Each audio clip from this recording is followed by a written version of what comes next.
High বন্ধুরা, আজকে আমি আবার ওই ফিটনেস চ্যানেলে। তো তোমাদেরকে আমার নতুন কিছু ভিডিও আমি আজ শেয়ার করবো। তো এই ভিডিওতে আমি কিছু এক্সারসাইজ করছি না, নেক্সট যে ভিডিওটা আমি করেছি, তো সেদিনকে লেগের ওয়ার্কআউট করেছি। তো সেগুলো আমি তোমাদেরকে শেয়ার করবো। আর কিছু টাইসের ভিডিও তোমাদেরকে 2-3টে দেখিয়েছিলাম। তো আরও কিছু টাইসের ভিডিও আমার রাখা আছে, সেগুলো তোমাদেরকে আমি শেয়ার করবো।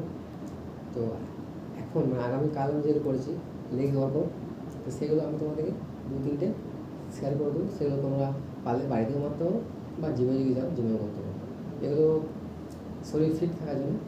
আর কেউ যদি বডি বিল্ডিং করতে চায়, তো সেভাবে ওয়েট নিয়ে ওয়েট ক্যারি করতে পারে। আর যদি আমার ভিডিও ভালো লাগে তো কমেন্টস করবে, শেয়ার করবে। কারোর যদি কোনো ভিডিও লাগে বা দাদা এই ভিডিওটা আমার লাগবে, যে কোনো ভিডিও শরীর ফিট থাকার জন্য আমাকে বলবে, আমি তোমাদেরকে সেই ভিডিও শেয়ার করবো। ঠিক আছে, ঠিক আছে, ডান, চলো।